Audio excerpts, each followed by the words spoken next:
अन्नपूर्णा आजीचा सगळ्यांना नमस्कार. महाशिवरात्री स्पेशल फराळाला बनवा कुरकुरीत, खमंग बटाटा पॅटीस आणि पुरीसारखे टम फुगलेले अजिबात तेलकट न होणारे साबुदाणे वडे.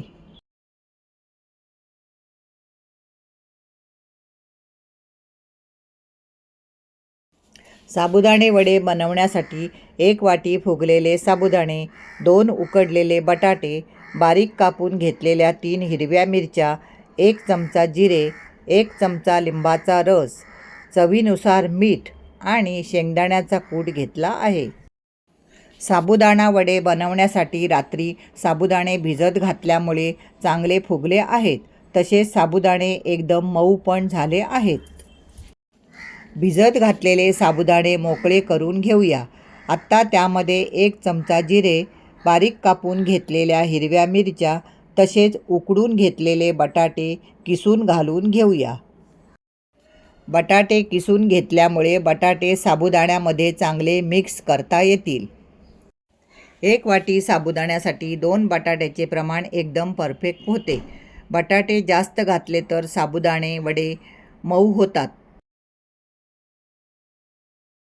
बटाटे किसून झाले की त्यामध्ये 1 छोटी वाटी शेंगदाण्याचा कूट, चवीनुसार मीठ तसेच 1 चमचा लिंबाचा रस घालून घेऊ. घातलेले सर्व साहित्य साबुदाण्यामध्ये चांगले मिक्स करून घेऊ. साबुदाणे मिक्स करताना अजिबात पाण्याचा वापर मी केलेला नाही.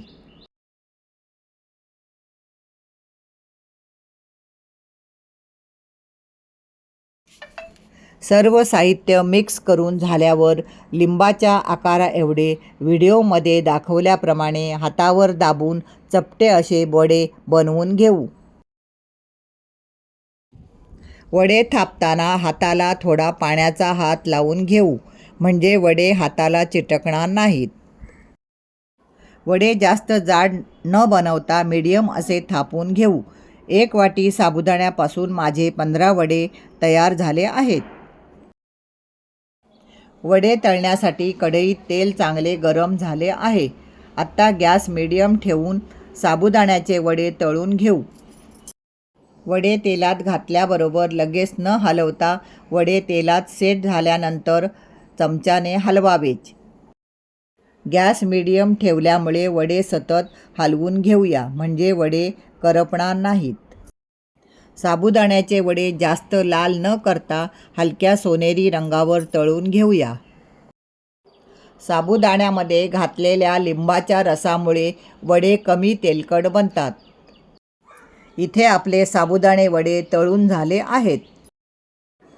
आता दुसरे वडे पण तळून घेऊया. साबुदाणे चांगले भिजवून घेतल्यामुळे आणि पीठ चांगले मळून घेतल्यामुळे साबुदाणे वडे तेलात घातल्याबरोबर अजिबात न फुटता छान पुरीसारखे फुगले आहेत.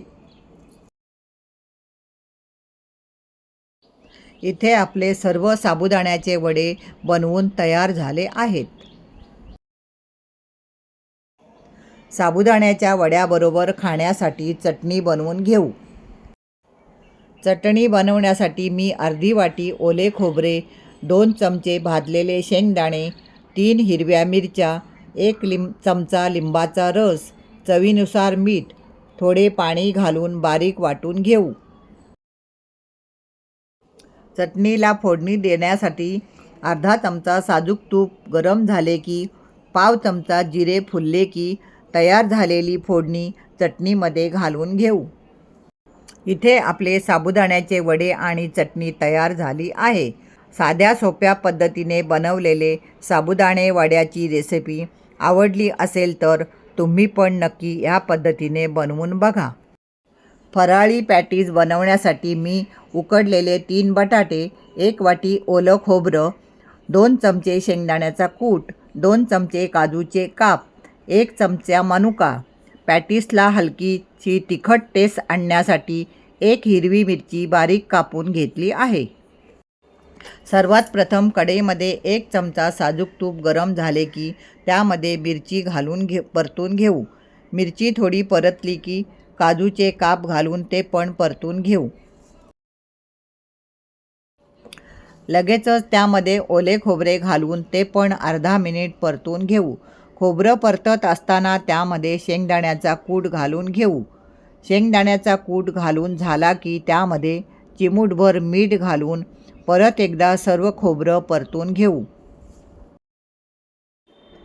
हे सारण भरून तुम्ही उपवासाची कचोरी पण बनवू शकता. खोबरं 1 ते 1.5 मिनिट परतून झाले की त्यामध्ये मनुका आणि 1 चमचा साखर घालून गॅस बंद करून घेऊ. इथे आपले पॅटीसमध्ये भरायचे सारण तयार झाले आहे. थोडे तिखट, थोडे गोड असे सारण खायला छान लागते. उकडलेले बटाटे मॅशरने चांगले बारीक करून घेऊ. बटाटे मॅश करून झाले की त्यामध्ये चिमूटभर मीठ आणि 1 चमचा साबुदाणा पीठ घालून चांगले मिक्स करून घेऊ. पीठ मळताना मी पाण्याचा अजिबात वापर केलेला नाही. आता बटाट्याच्या पिठाचे लिंबापेक्षा थोडे मोठे गोळे करून घेऊ. पिठाचा एक गोळा घेऊन त्याला वाटीसारखा आकार देऊन त्यात खोबऱ्याचे सारण भरून पिठाचा गोळा चिटकवून घेऊ.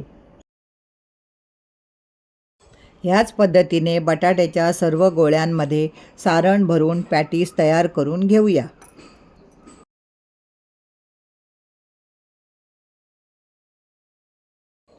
सारण भरून झालेले पॅटीस साबुदाण्याच्या पिठामध्ये घोळवून घेऊ. पॅटीस फ्राय करण्यासाठी तव्यावर तेल सगळीकडे पसरवून घेऊ. तेल चांगले गरम झाले की तव्यावर एक एक पॅटीस सोडून घेऊ. गॅस मीडियम ठेवून सर्व पॅटीस हलक्या सोनेरी रंगावर फ्राय करून घेऊ. मध्ये मध्ये तव्यामध्ये थोडे थोडे तेल घालून पॅटीस एका साईडने सेट झाले की दुसऱ्या साईडने पलटून घेऊ. तुम्ही हे उपवासाचे पॅटीस साजूक तुपावर पण फ्राय करू शकता. हलक्या सोनेरी रंगावर पॅटीस दोन्ही बाजूने फ्राय करून घेऊया. उपवासाचे तेच पदार्थ खाऊन कंटाळा येतो, तेव्हा नवीन काय बनवायचे, तर अशा वेळी झटपट होणारे पॅटीस हा एक प्रकार चांगला पर्याय आहे. गॅस बारीक मोठा ठेवून पॅटीस छान सोनेरी रंगावर तळून घेऊया.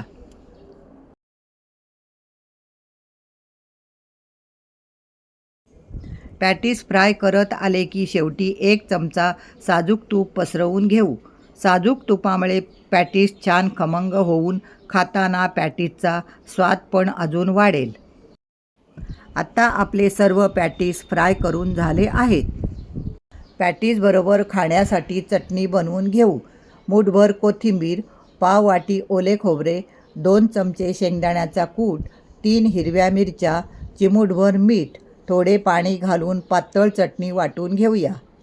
फराळी पॅटीस आणि टम फुगलेल्या साबुदाणे वड्याची रेसिपी आवडली असेल तर तुम्ही पण ह्या पद्धतीने फराळी पॅटीस बनवून बघा. व्हिडिओला लाईक, शेअर आणि कमेंट करा आणि तुमच्या सगळ्यांच्या आवडीच्या अन्नपूर्णा आजी चॅनलला नक्की सबस्क्राईब करा.